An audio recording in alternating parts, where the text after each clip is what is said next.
Hey everyone, good morning. Jamie Cinq-Mars here, Mind Over Matter.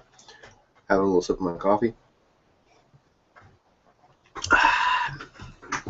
I'm growing a beard. I don't know how you feel about that. I'm not sure how I feel about that. And I do have a kind of a little case of the here this morning. After last week's webinar or hangout, I kind of had a thought, and I know I talked last week a lot about the homework was to get your mindset right and to start doing some work on it, and spending some time, reading or audio or what have you. Now, of course, I don't have any way of checking to make sure you've done your homework. However, I wanted to just touch base on it again. In fact, for all intents and purposes, I'm okay with you guys sending me messages through Facebook or Skype or however you'd like. Just keeping me up to date with what you're doing to work on your mindset, like accountability. And you know what? Honestly, if there was enough interest, I would be willing to start a. Actually, I'd be excited to start a. I don't know what you call it, a book club, maybe. We could have a webinar or hangout once a week, once every couple of weeks, where we discuss a book.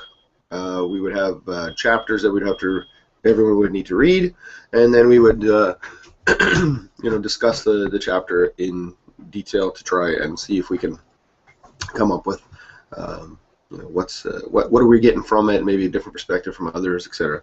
That would be homework anyway. So I was thinking about this, and one of the things that I find that has been a secret to the success of many, including myself, is how much work are you doing on yourself? Honestly, especially in the very beginning, you need to be doing more work. Hear that, write it down, more work on yourself than you are on your business. So if you're spending 3 hours a day on your business, you need to be spending more than that on yourself. Now, having said that, there's going to be a lot of people jumping up and down saying, I can't spend 3 hours on my business and 3 hours on my reading books. I don't have that much time. I get it.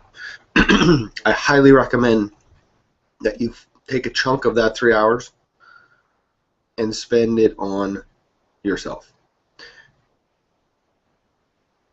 Understand that a half an hour of self-growth working on yourself is exponentially worth more than the same amount of time advertising or building a business.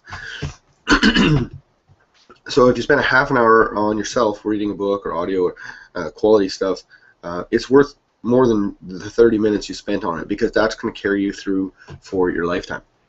So when I started to think about that, I started the concept of what is killing people's mindsets started to come into my mind. That's why I labeled this show "What is Killing Your Mindset," because we face it all the time, especially in online business, where people come to the table with a mindset, a negative mindset. That they're not good enough before they even start. You hear phrases like "I'm a newbie," "I'm going to try it," those kinds of things. We see how things go. I hope this works. Things of that nature, and that kind of led me to remember a very important factor in people's success, and that's vocabulary. What is your vocabulary telling everybody? Is your vocabulary that of a winner? Is your vocabulary building you up, or is it tearing you down? Think about the word try. That word you need to eliminate from your vocabulary, period. You don't try anything. You just do it. Star Wars years ago, in the, I would have to say the almost immortal, because he's never really going to die in the minds of anybody, I would think. Yoda, there is no try, there is only do. And he was very frustrated because Luke Skywalker was just going to try to learn the Force, and Yoda just got all cranky and pissed off. Nope, there is no try, only do. Right? Because that's the bottom line. There is no trying. There's just doing or not doing. And when you use the word try, you're essentially setting yourself up to only do 50-60% of the effort that's required to get something done. And I know many of you will say, oh, I don't know what you're talking about. Oh, if I'm going to try, I'm trying.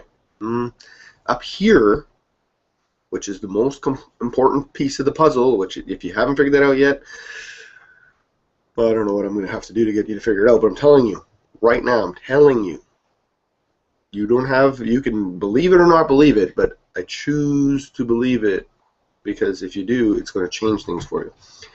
When you tell yourself you're trying, you're not giving 100%.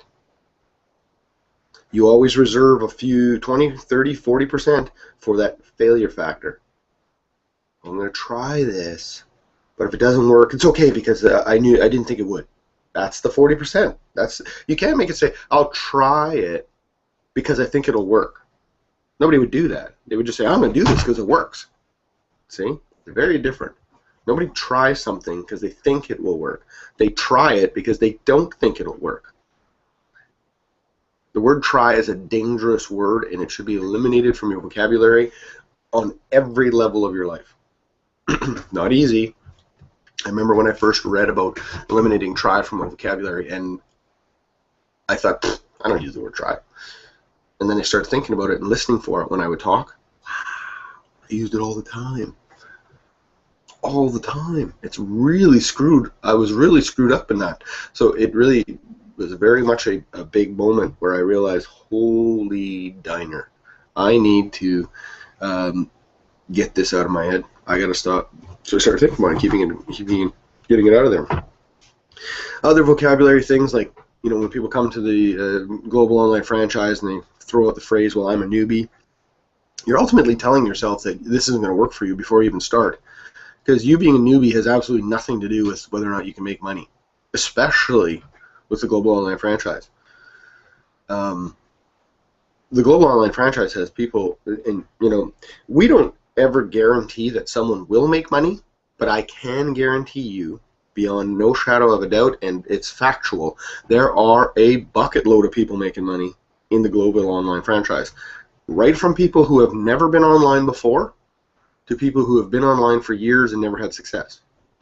All in between.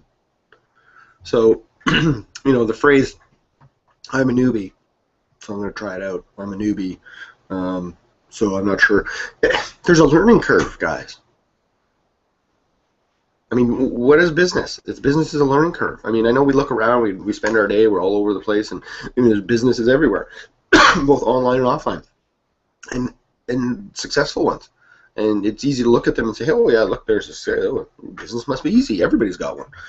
It's not. It's hard. It's a lot of hard work. There's a learning curve for the skill set that you need.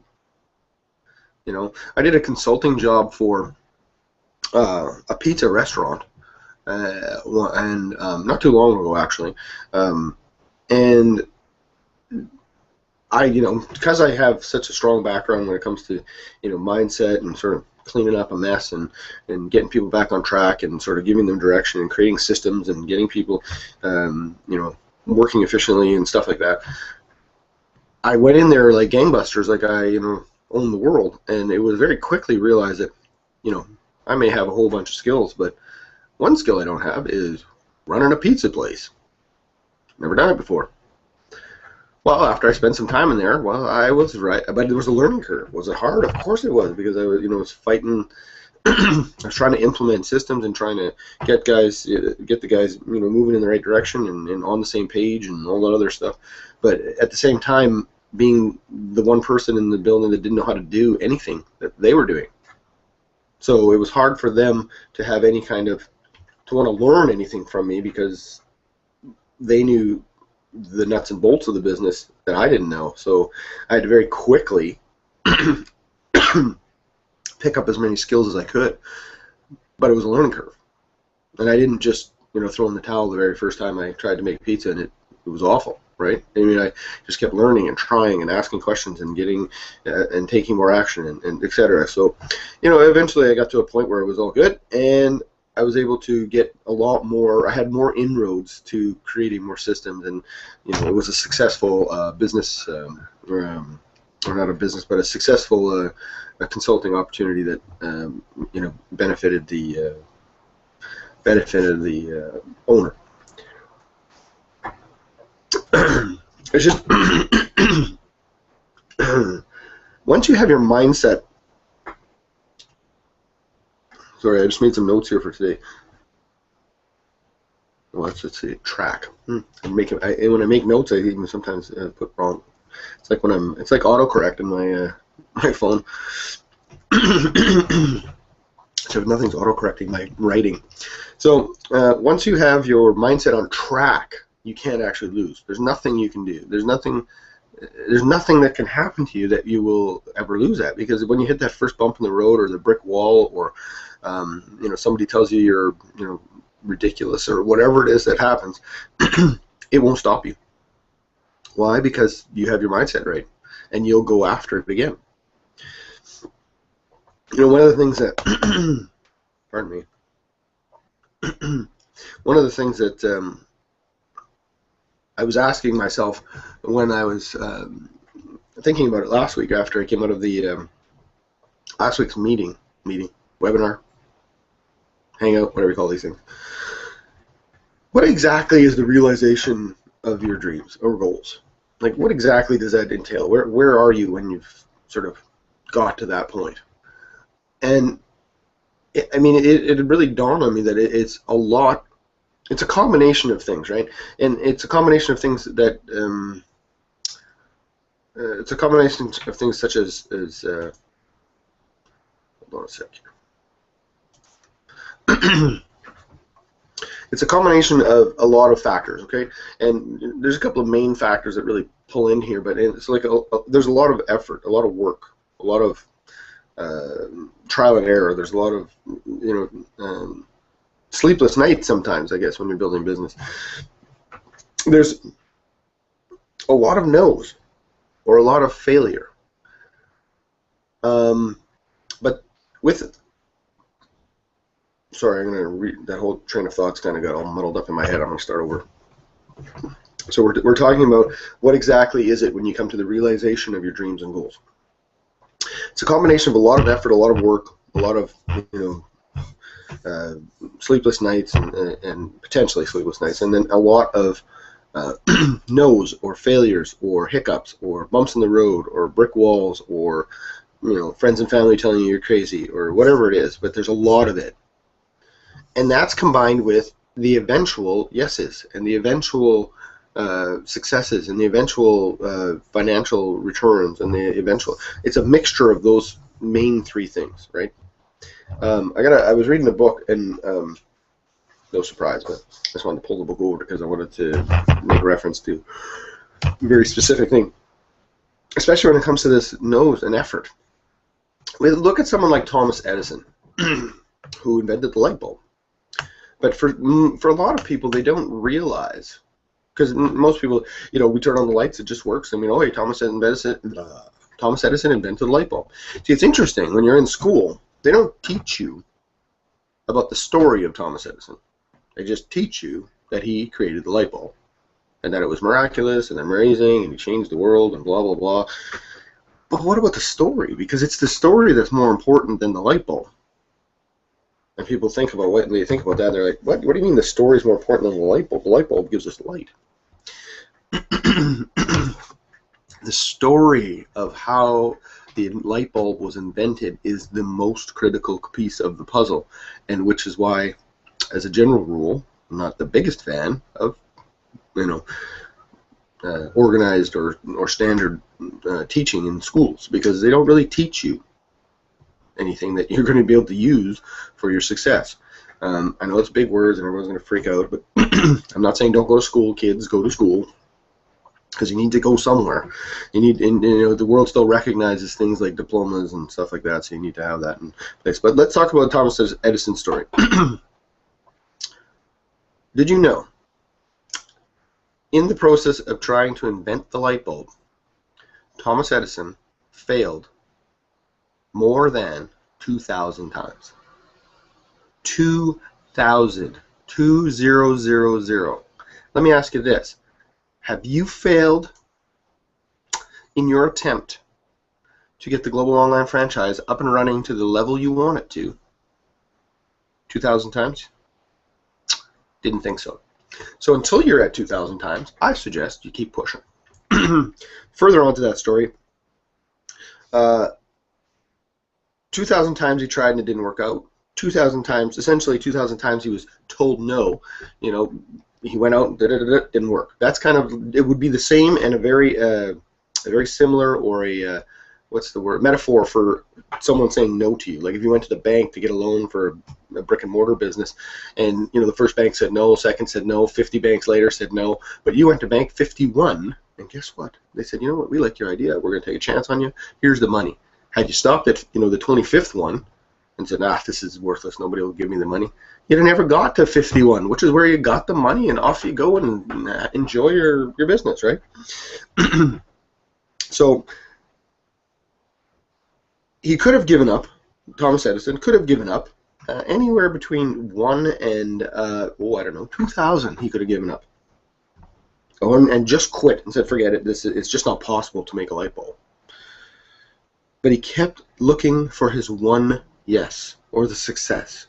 So let's go back to the combination of components to realization of your dreams and goals. A lot of effort. If you take 2,000 times to try anything, that's a lot of effort. A lot of no's, or a lot of failure, however you want to word it. 2,000 attempts to make a light bulb that don't work, and eventual yes, or success. So that's an exact formula that Thomas Edison went through. A lot of effort, a lot of no's, eventual yes. A combination of those things. Now, after he came up with a working light bulb, here's where the story gets really interesting, and I hope you're paying attention to this point. Thomas Edison worked his ass off to try and come up with a light bulb. 2,000 failures, light bulb finally shows up. After he came up with the light bulb, a reporter had asked him about all his failed experiments, just trying to, because as a general rule, media and reporters, even back when Thomas Edison was creating the light bulb, focus on the negative. Don't watch the news. You want to do yourself a huge favor? We talk about growing yourself. Get your head out of the TV, radio, and newspaper and get it into the real world, which is the world that you live in. That was my rant for the day. But the reporter asked him about his failed experiments. Thomas Edison's response, and here's where it's interesting. Get your pens ready, get your brain open, think about it. I never failed once. 2,000 times he tried to get that light bulb to work. He doesn't even consider one of them a failure. I never failed once. I just found 2,000 ways that it wouldn't work. I never failed once. I just found 2,000 ways that it wouldn't work. Now that is a positive mindset. It's not one of those. I know, because a lot of times people equate positive mindset with, rainbows and lollipops and everything's wonderful and there's never anything bad. I mean, if you go out to your flower garden or your vegetable garden and just stand there and stare at it and say there are no weeds, there are no weeds, there are no weeds, there are some weeds there, dude, and if you don't pull them out, your garden's going down, right? So, but what Thomas Edison did was he understood that the challenge and the effort and the no's were all part of the process in getting him to the yes of success, right? So he found 2,000 ways that it wouldn't work. So he found them, which is a positive mindset. I found something. Not just like, oh my goodness, 2,000 times didn't work, finally it worked. It's not a positive mindset. It's a negative mindset because the focus is on the failure. His focus is on what he found. He doesn't ignore the failure because that's not healthy either, but he recognized it for what it is. Stepping stones to getting him to where he needed to go. I think that's really a really critical component to think about.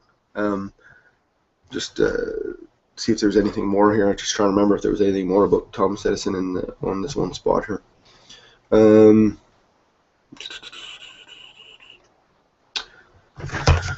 Yeah, so the basic part of the Thomas Edison story is that, we're all going through disappointments, we're all going through, struggles, and we're all doing things that don't quite work out.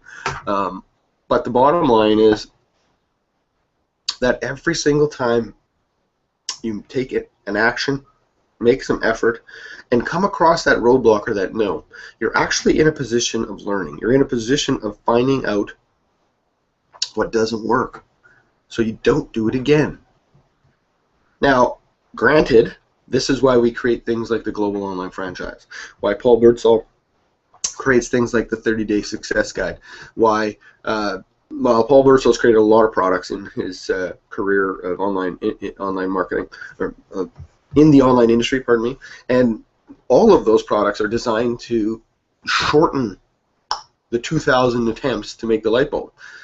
If Thomas Edison was to create a program and teach you how to make the light bulb, he could do it without you having to fail 2,000 times. Why? Because he's already done it. He paved the path. He laid it out for you. He can now say, here, no, take a shortcut. Go buy these materials, this. You need all this. You can make a light bulb. So now, if you decided you wanted to make a better light bulb, or you wanted to find a better advertising solution, or you wanted to create a better ad, Paul, myself, Alec Herring, Steven Sadler, many of the other successful members of the Global Online Franchise have created a path for you to run on and say, hey, okay, here's ads that work, go use them. I've seen it in the Facebook group a few times where people had talked about creating their own ads. I say go for it, 100%. Actually, one of the, Myra is one of the people that I've been working with, and she had told me that she takes a lot of the body text and the headlines and all that, she mixes them all up and changes them all around and uses words from some and the other and makes her own ads. So she's doing a version of that where she's taking what has been successful and then trying to improve upon it, which is how industry survives. It's how progress is made. It's people coming along and taking something that works and trying to make it a better version. And it's not because you're trying to take credit or trying any of those things. It's literally because you are trying to find a way to make it work for you, right? So, but it's a positive mental attitude is what you're looking for. So. Understand this. Here's one of the things that there's two more things I want to cover, and I'm trying to get through them quickly because we're almost at half an hour here. Understand that the sole responsibility of your success falls directly and squarely on you and your shoulders. Absolutely nothing that Paul Birdsall can say, do, or teach you, nothing that I say, do, or can teach you, nothing that Alex says, does or can teach you is going to give you success. It falls on your shoulders because you're responsible for your own actions. We've laid it all out for you. Alec Herring has done an incredible job of laying this all out for us. I have taken the reins of my own business using the Global Online Franchise as a vehicle, and it's going great. It's fantastic. So I think that you need to do that too. The last thing I wanted to talk about, and then I'll sort of do a little summary, was one of the most crushing things that you can do to your mindset is play the comparison game. It's like comparing an apple and an orange, which seems weird because we're all doing the same thing, right? We're all advertising the same. We're all advertising the same business, like global online franchise, or the income snap, or cash flow conversions, or all the different links that we have. We're all advertising the same links, right? The same. But understand this. We're not. Because we are all individual people with individual brains that think differently from everybody else. So where you place your ad, what time, who you're targeting, the words you use, the keywords you use or don't use, whatever it is, all these things, all these factors are different. All you have to do is change. Like if I have an ad that's not working, I can change 2 words in the body text, and I have to test that before I try and change anything else. Why? Because every little piece of the puzzle changes the results. That's all there is to it. But when you compare yourself to somebody else, like the biggest one we see right now is the conversion rates, right? Because everybody's getting, it's a perfect example of how everybody's an individual. Conversion rates are completely from anywhere from 2% all the way up to whatever it is, like 27% or something from the work from home side. And then we from the cash flow conversions concept, there's I think Paul's probably up around the highest with 60-70% or whatever the heck he is, way up there, conversions, all the way down to the 25 to 50, whatever. I think it's all over 50, but anyway, the point being is that there's a range, right? But if I sit back and I think, well, I'm at 2% and they're at 17%, this doesn't work. Wrong. Number one, you shouldn't have been comparing yourself with anybody else because it's destructive. You can you can look at the person who's at the 17 and say, how do I aspire, or I want to aspire to get to that 17%. I wonder what I need to do or who I need to become in order to get that 17%. Right? It's not, well, he's got 17 and I got 2. Well, this doesn't work. That's absolutely not true. Because if he gets 17, you can get 17. If he gets 25, you can get 25. But I promise you're going to need to do something different. If you're stuck at 2 or 5 or 7% or 10% and you want to get to 20, 15, 20%, I promise you, you can't do the same thing you're doing right now. Now, that's not a negative mindset. It's a positive mindset. It means you need to grow or learn some new skill. Ask somebody. Have somebody take a look at your ads. Have somebody look over what you're doing. Somebody who's already got success. Perhaps if you can get your hands on somebody who's in the 20% range that wants to show you how they're doing it. And not show you how, but just look at what you're doing and see if they can make suggestions. Because here's the thing. If you come to me and say, hey, look at my ads so that I can, because I don't want to increase my percentages, I'll look at them. But I can't tell you exactly what to do because I don't know. Because I'm not going to give you exactly what I'm doing, because that would be foolish of me. Because I figured that out on my own. Nobody told me what to do, right? So what you would need to do would be to, here's where what I would do would be give you advice as to which things to tweak first, and then get you on the road of spending some time. If you're converting at 10% and you just want to get to 20, hey, let's do that. But don't fret or compare or get upset or do any of those things, because 10% is rocking. Understand that, rocking. Okay, so we're at about 34 minutes. I want to sort of wrap this up. Bottom line, a couple of takeaways. You need to do work on yourself every single day. Every day. And then somebody asks, well, what about Sundays? Every day. What about a holiday? Every day. Every day means every day. There's 365 days in a year. So 365 days a year, you should be doing some work on yourself. Everybody has 5 to 30 minutes somewhere in their day that they can pick up a book and read. Listen to an audio when you're driving in your car to work if you still go to work for the day. There is a time. You've just chosen to not read and not listen to audio. Time to choose the other way. Comparison, killing your mindset. Stop it.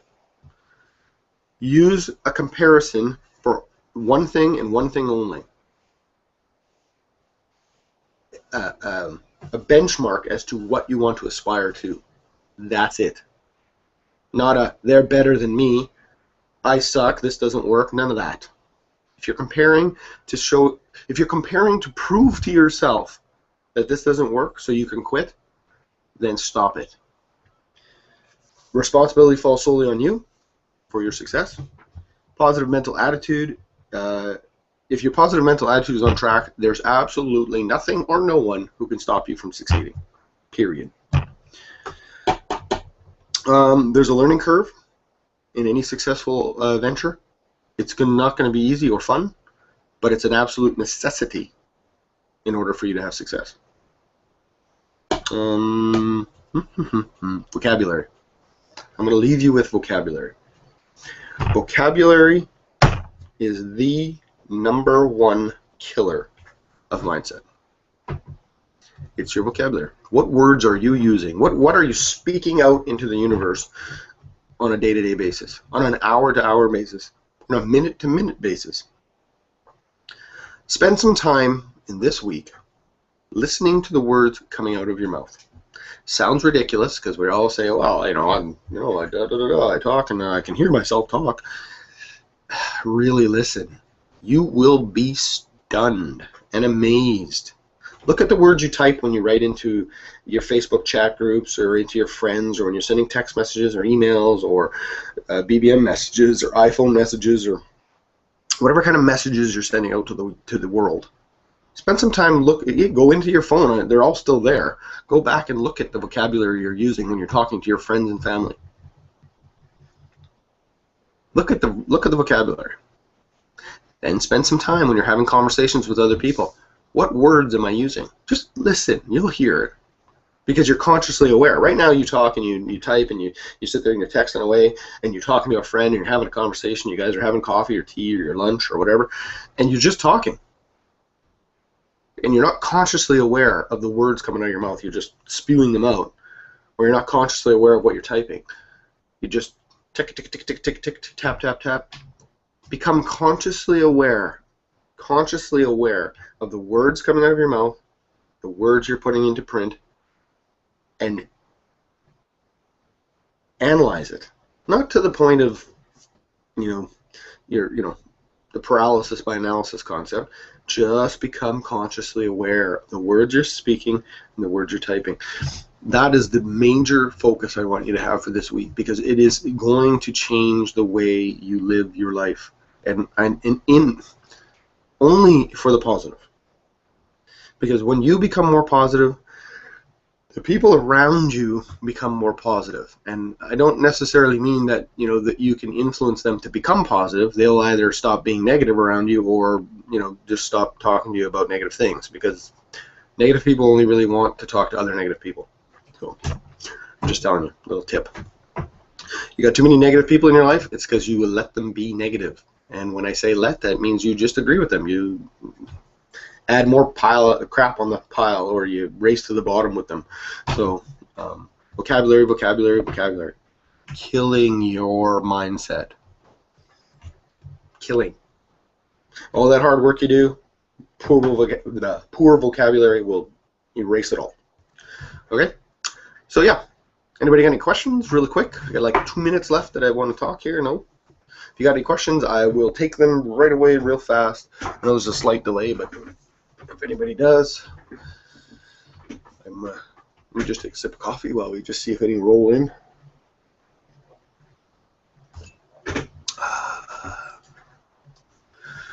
I don't see any coming in. All right, so here's what we're going to do. We're going to call it a night, or a morning. It is the morning. It's 20 to 10 Central Time. All right, everybody have yourself an awesome day. Don't forget, listen to your words. Let's get yourself on the right track with your vocabulary. Have a great one. Take care. Bye.